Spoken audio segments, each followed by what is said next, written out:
All right. Well, thank you everybody for coming. Good afternoon. My name is Josh Badarian. I'm the Chief Housing and Compliance Officer for RCAP Solutions, based here in Worcester.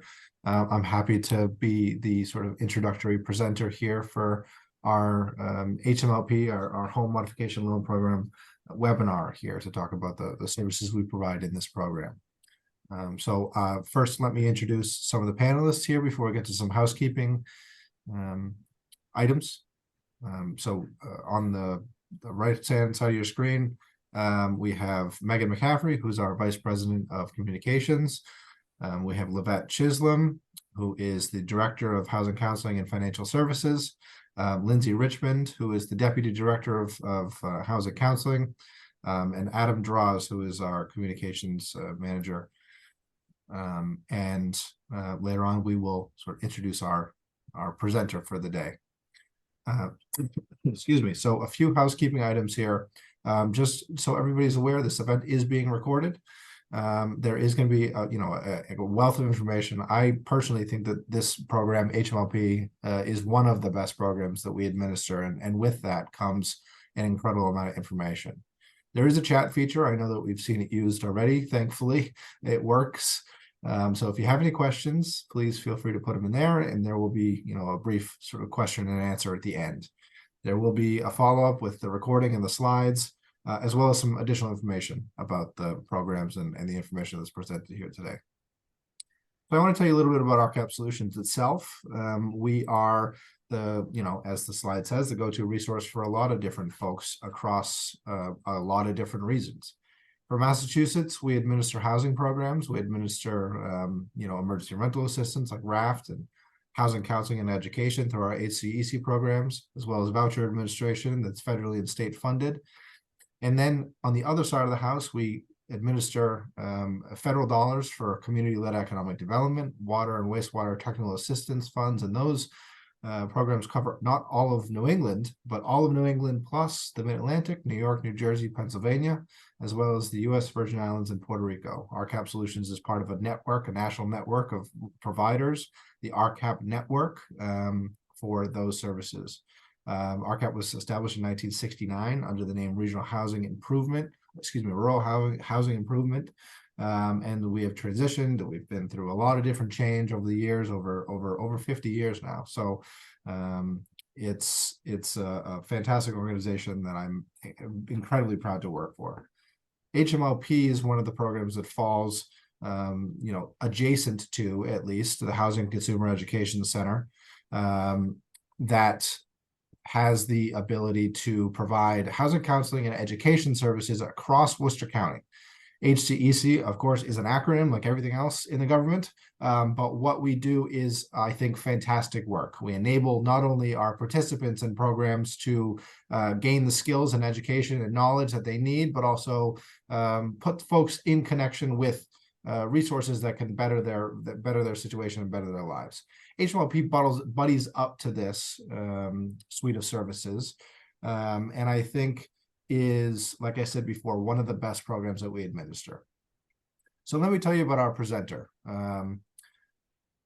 Ashar has been with RCAP since December of 2020. Not only did he have to come to RCAP and learn about HMLP and learn about how we administer programs, but he also had to learn how to do all of this during COVID. And that is not, frankly, an easy feat. And I commend Ashar for the work that he's done to get up to speed and be able to serve the people we serve through HMLP in the best way possible, not just in normal circumstances, but also in frankly, such a challenging time during COVID. Ashar has a background in lending and banking, real estate. He's a licensed real estate agent, HUD certified housing counselor, which frankly is not easy. That test is incredibly difficult, as I think anybody who's passed it will tell you. And as well as, graduating from Assumption University, holds a mortgage license. So Ashar is incredibly well-rounded as not only as a person, but as an employee here at RCAP. And I'm very excited to hear about all of the work that he's been doing to try and make sure that this program is administered to the best of its ability. And so I will turn it over to him. Thank you very much for coming. And I hope that we can provide as much information for you as possible. Wow, thank you, Josh. That was a very nice um, presentation, and I appreciate it. And thank you for everyone that's attending the webinar today. It's my pleasure to present some information about the Home Modification Loan Program. As Josh mentioned, this program, it's a great program that helps a lot of families, and honestly, it's a very rewarding position that I have with RCAP because it's satisfying and rewarding that we help so many families that are in need of the services that we provide. So again, thank you, Josh, and everyone else for attending today. Again, today it will be some information about the program, and then we will have a question and answer session at the end. So let us begin, and we'll go from here. So again, my name is Asher. I am the Home Modification Loan Program with RCAP. I cover Central Mass towns. And so basically, the Home Modification Loan Program is a state-funded lending program that does provide loans to homeowners and small landlords. Small landlords meaning the few landlords that own 10 units or less. It helps to fund necessary changes to keep individuals with disabilities or elderly family members in their own homes. So I'd like to mention that the RCAP Solutions administers this program in collaboration with the Massachusetts Rehabilitation Commission, which MRC, and the Community Economic Development Assistance Corporation, known as CEDAC. Next slide, please. So as I mentioned, RCAP Solutions administers the program. I cover Central Mass, but there are other providers in the state, if you're not located in Central Mass, that can assist with the application process and the program. For example, here are some other providers that cover the other territories in the state if needed. If you are not sure about who the coverage, I'm gladly be able to help you out with that. If you're not sure, you can reach out to me and we can discuss, the territories and who might be able to assist you if you are outside of Central Mass in my territory. Next slide, please. So about the Home Modification Loan Program, the type of modifications that might be eligible, as you can see from the slide, it's very extensive, but just to name a couple or a few, for example, modifications that might be needed are, for example, ramps that might be able to help individuals who use wheelchairs or walkers, stair lifts or platform lifts or Hoyer lifts for those individuals that might have mobility issues. And for example, also bathroom modifications, convert existing, for example, bathrooms into handicapped accessible bathrooms. Those will help families, individuals with, as you can see, the certain disabilities that might be in need of the project. And there's a lot of other eligible modifications that might be able to apply. For example, generators for those that need machines that may risk of maybe losing power, but you might need, in storms or whatever. Kids with autism, for example, might need fences or therapy spaces. So this here just show you some examples of the type of modifications that might be needed for individuals, beneficiaries, loved ones, due to medical needs. And again, a lot of these modifications are based on the medical needs of the beneficiary. And these are the type of things that when we do the applications, when I have discussions with the families, we kind of go over all these details. So this will be, explained in more detail as the process continues. Next slide, please. So the Home Modification Loan Program, this is some information, basic information about the loan amounts, the ranges. For example, loan ranges can go from $1,000 up to $50,000. on your primary home, which is secured by promissory note and a lien on the property. And one of the parts that I always hear that says, "Is this too good to be true," or "Is this serious?" is when I mention that this is a 0% interest loan. And again, that is correct. You heard correct. It's a 0% interest loan, no monthly payments. Monthly payments are not required. And basically, there is no interest that accumulates. So you can live in your home comfortably and safely with the modifications for many, many years. If one day you do sell the property, repayment is required when the property is sold, or in some circumstances, if the property title is changed. So there is also loans for manufactured or mobile homes. These loans, they go from 1,000 up to 30,000. And again, it's a 0% interest loan, deferred payments, the same structure. And that way, you don't have to have any concerns or worries about making monthly payments because there isn't any, and then for near or long-term future. Now, just to make one thing about the slide, which says the homeowners hire the contractor for the modifications, that is correct. Homeowners can choose their contractors of their choice to do the project. Just the one thing that you might want to look at is that the contractors must be licensed and insured in the state of Massachusetts. We do provide a list of contractors. These contractors have done projects for the program, but we send it out as a courtesy. If you don't have a contractor, you might be looking for a contractor. That is totally up to you. If you want to use anyone from the list, you are not required, but we do have a list of contractors that we can provide if you are not sure of a contractor or you don't have one.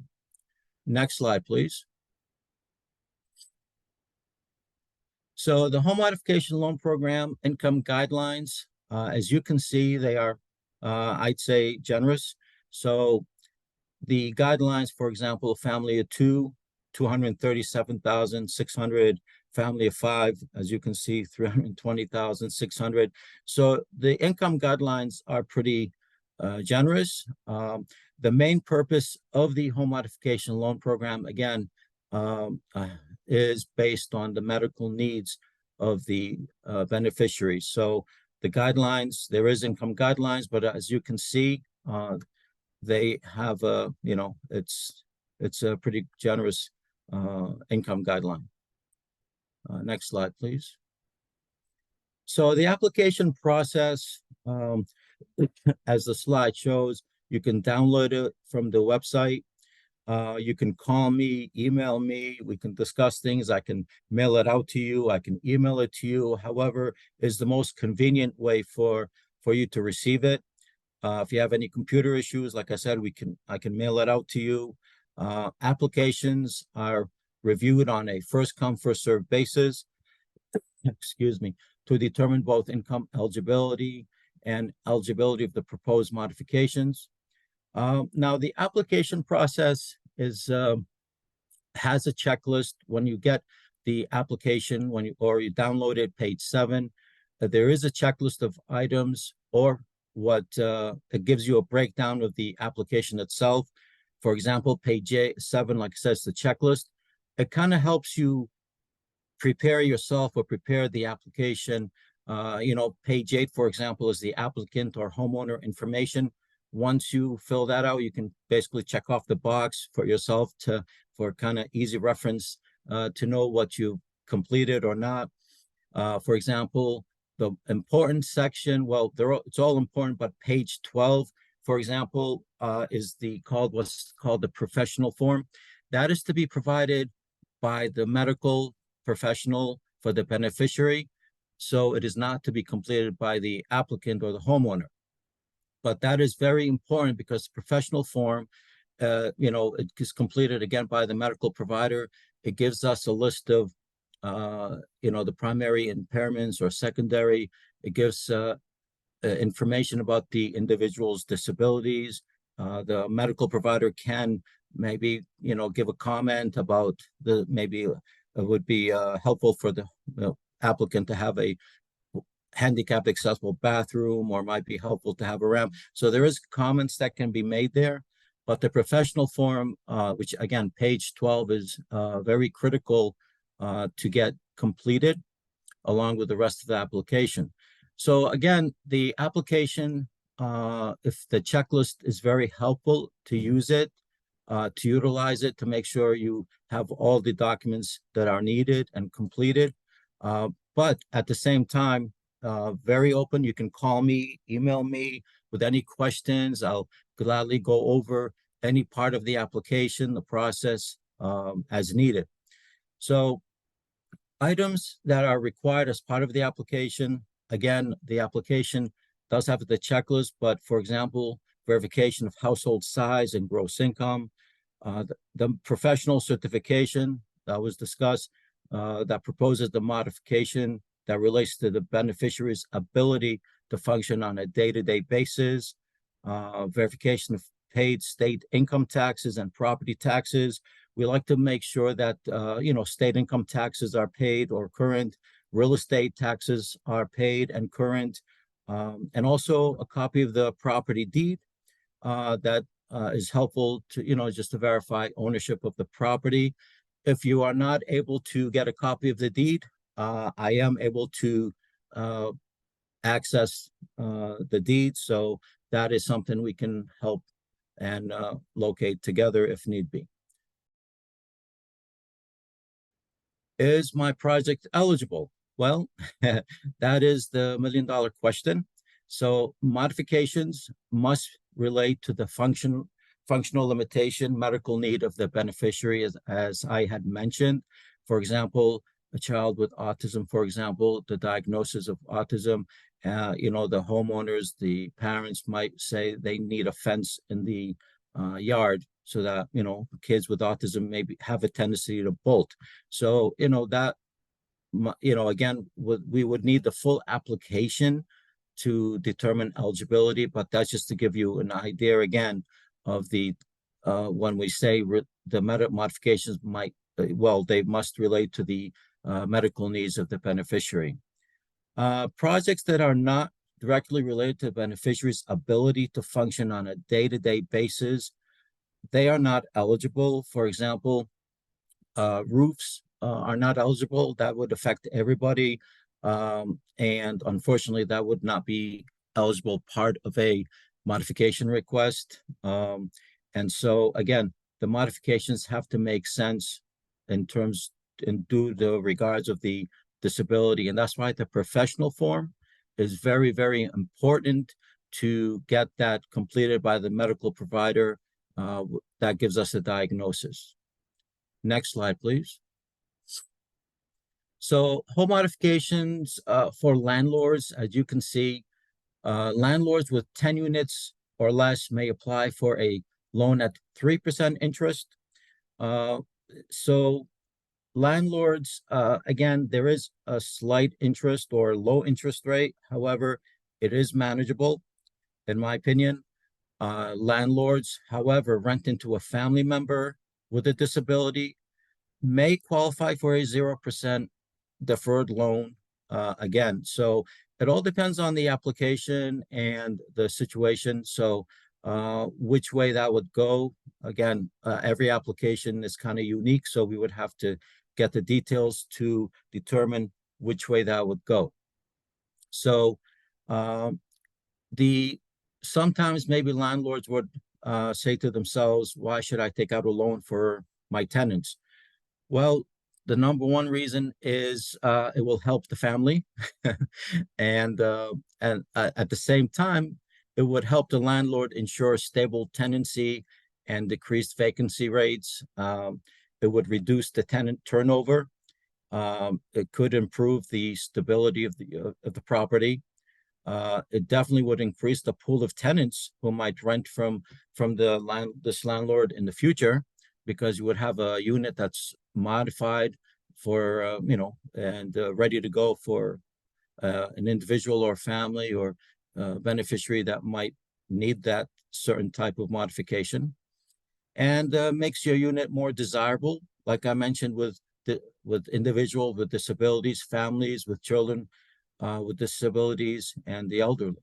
So it would help out definitely the landlord also, again, with future vacancy. Next slide, please. So as you can see, possible modifications. I mentioned bathroom. You can see the, the picture with the walk-in showers, grab bars, and all that.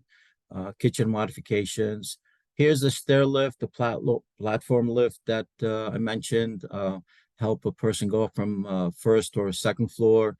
If they have issues with using stairs, that is a very helpful modification. Next slide, please. As you can see, I had mentioned ramps help individuals with wheelchairs or walkers to help them access the home comfortably and safely. Sensory rooms, therapy spaces. As you can see, they all look nice. And the projects are, at the end of the day, we want to make sure that the projects are done to great satisfaction. Generators I had mentioned, and also walkways and driveways. So again, these are a few modifications, examples, and the way they look, hopefully when they're done. And here you have some before and after pictures of a bathroom modification. Here's a shower. As you can see, the before and after. And here we have some testimonials, from borrowers. For example, I'll read one of them. It says, I am so grateful for everything RCAP Solutions and the Home Modification Loan Program has done for me. I am now able to get up the stairs inside and outside with the chair lifts that were installed. I am also in love with my new bathroom. Thank you so very much, Lillian, from Bellingham, Massachusetts. So next slide, please. So here is my contact information. Again, I'd be very happy and it would be a pleasure of mine to answer any questions. You want to contact me by phone, by email, however is more convenient for you. I can meet with you if need be at your homes. So accessibility, I'm very accessible, and I try to respond to emails or phone calls, as soon as possible. And, because I know when an applicant or an application is needed, times is of the essence. We like to get the application process from A to Z. I'll help you complete it as fast as possible, so we can get the application approved, hopefully, and the projects moving so the beneficiary can enjoy the modifications that they are needed. So again, that is my contact information. And hopefully the presentation is not a long one, because again, it's want to give you as much information about the program in a short period of time. And thank you for listening, and take some questions if you have any. We got a comment from our executive vice president. Says, great job, Asher. Definitely can tell you support this program. I appreciate it. Thank you very much. Thank you. So we do have one question. What about a landlord that has one unit in a building with more than 10 units? I assume that means you manage the one unit, but the building itself has more than 10. I think my understanding is the landlord has one unit in a bigger building unit with more. Well, if the landlord, from understanding, if you own 10 units or less, would be eligible, if I'm not reading the question wrong. So, maybe we can, go over in more detail if you want to. If you give me your information, I can reach out to you, or you can call me so I can get more of a,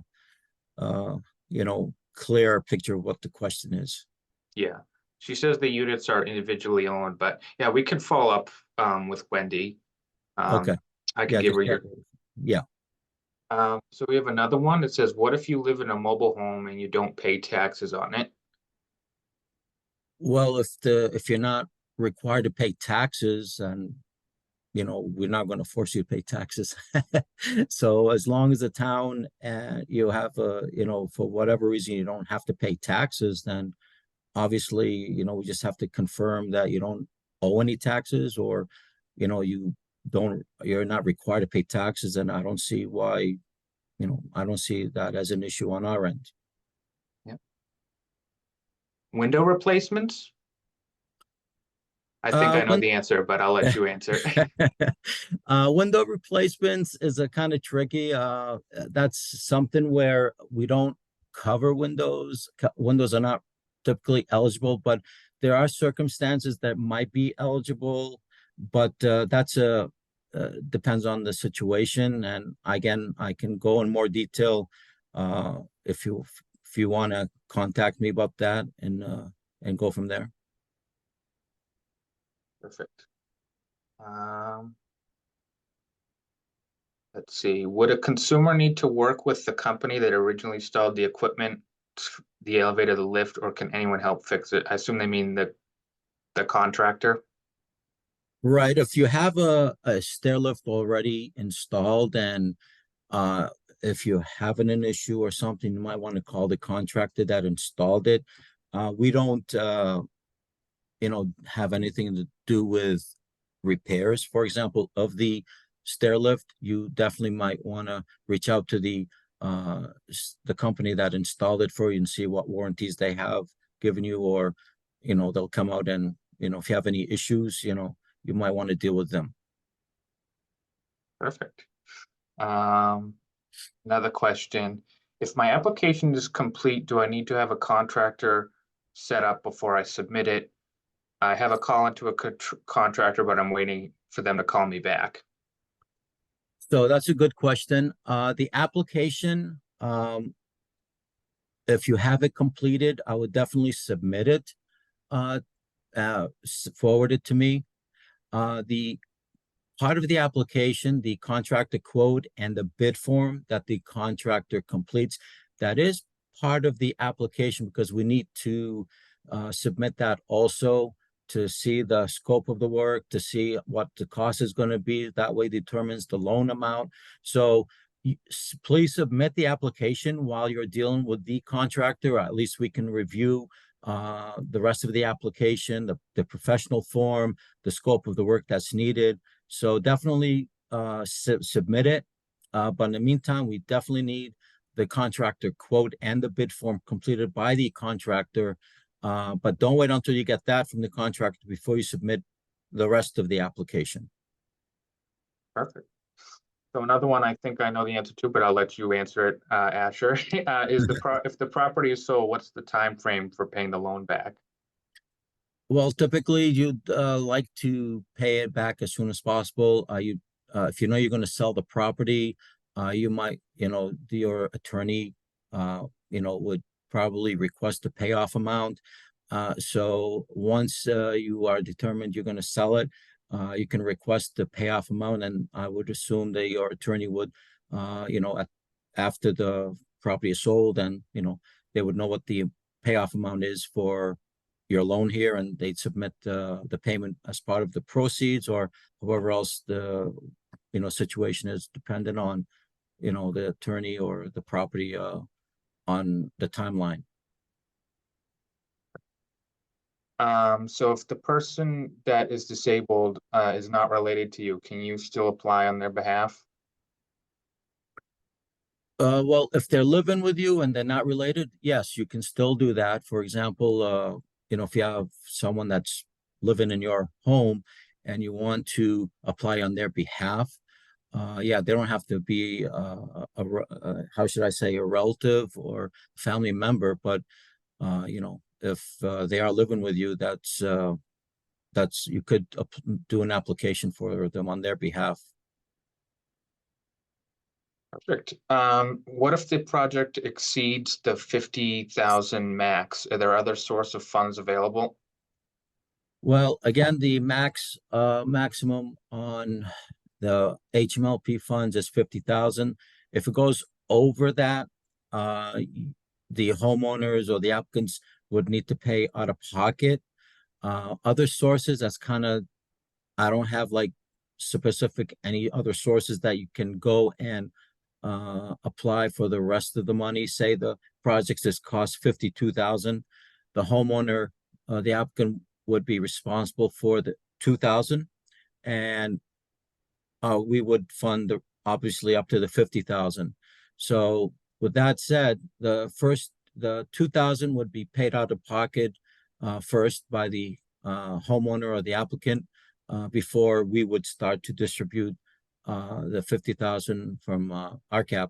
So, and that's a situation where applications vary, so projects vary, loan amounts vary. So again, I don't have any specific other funders in mind or to refer anyone to. I can basically, hopefully, the projects don't cost over the $50,000. Perfect. Looks like we got one more. Could you install a walk-in bathtub due to arthritis? Arthritis, depending on the medical needs. Again, arthritis depend on limitations, the professional form, the way it's from the medical provider that could be eligible. But again, I don't want to say yes, definitely, or no, but it sounds like an eligible modification because arthritis can affect individuals a great deal, and it could limit their mobility issues. So I don't want to give a definite yes or no to anything without seeing the full application, but I would definitely fill out an application and go from there. And then someone said, can I drop it off in person? I assume that means the application. Can I drop off the application in person? Definitely. You can always drop it off. If you want to call me ahead of time, for example, let me know you're coming. I'd like to meet with you if possible. Or you can, again, drop it off at RCAP and attention it to Asher Gerbes and RCAP staff. They're great at the desk. Everyone at RCAP is very helpful, and they'll make sure I get the application. And as soon as I get the application, I will reach out to the applicants just to kind of go over things after I review it. And again, as the home modification loan manager, I will go out of my way, obviously, to make sure every application is reviewed.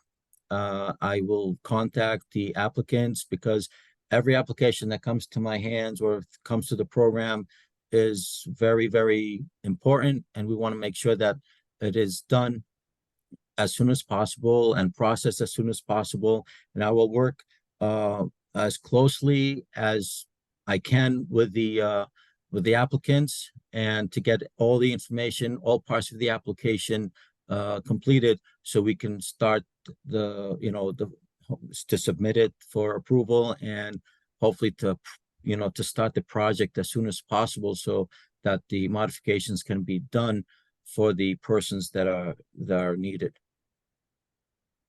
Perfect. So another one just came in, and if I'm reading this correctly, I assume this person is a renter.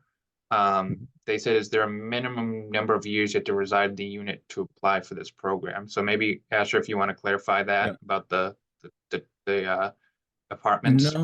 No, if you're renting an apartment, obviously you don't have to be there for a year or two to do it. No, however, the landlord or the homeowner, the property owner would do the application as long as they can do it. You're the renter there. I mean, that is fine. You're not required to be there for a year or 6 months to get an application. Okay, that was a lot of good questions. If anyone has any more, we can keep it open for another minute or two. And some questions, they can be more detailed, the answers, but again, it depends on the situation, the needs. So that's why I can't give like a more affirmative answers maybe to some, but I am glad and, would be a pleasure if you want to call me, reach out to me, and we can describe your particular situation and your needs in more detail. Perfect. Someone asked, can a homeowner qualify if the home was purchased under a 40B property and has a deed rider? We have done applications with deed riders, so what I would need is a copy of the information of the property. So we would review the deed rider and we go over the details of it and we go from there. So it is possible, yes. Okay, another one just came in. Do they cover converting a bathtub into a walk-in bathtub? Yes, I mean, if the bathroom requires to be converted to a handicapped accessible bathroom, what it means is convert the bathroom to a walk-in shower or with grab bars, non-slip floors. I mean, it would be converted to a handicapped accessible bathroom, so it makes it very accessible to the person with the impairment. So yes, depending on the medical situation, that would definitely be modified to make the bathroom safe and very comfortable and accessible to the beneficiary.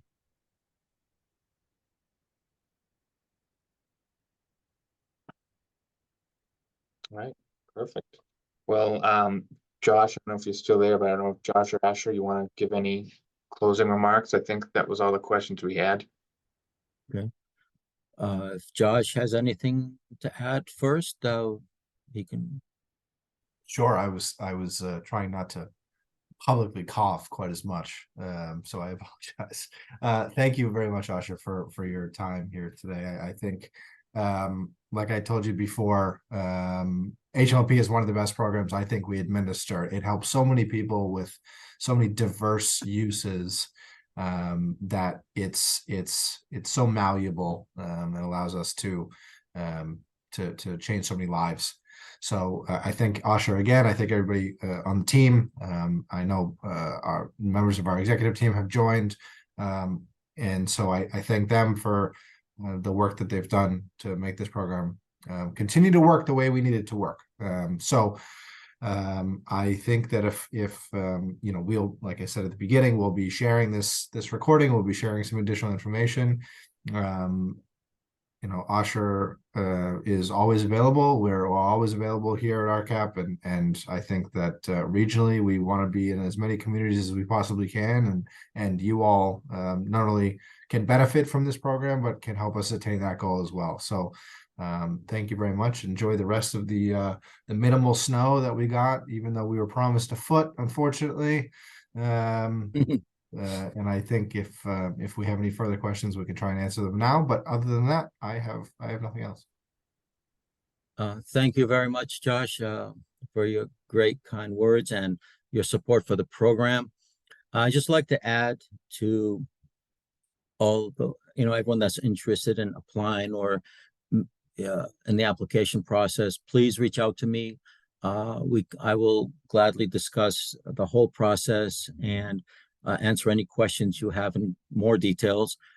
So this program, it's a very rewarding program for me because I help, so many families get what they need for their lives, to help them improve their lives.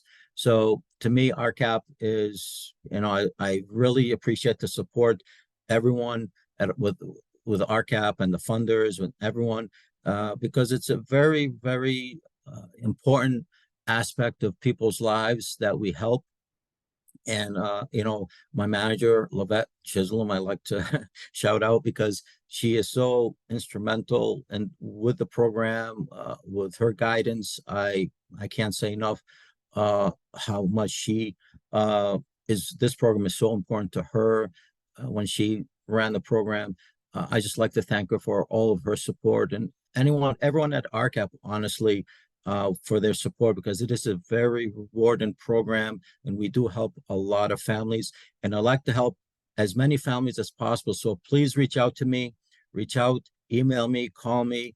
Everyone's situation is different and unique, so we'd have to tailor the discussion according to each applicant. And I'll definitely make the time and take the time as needed with every application.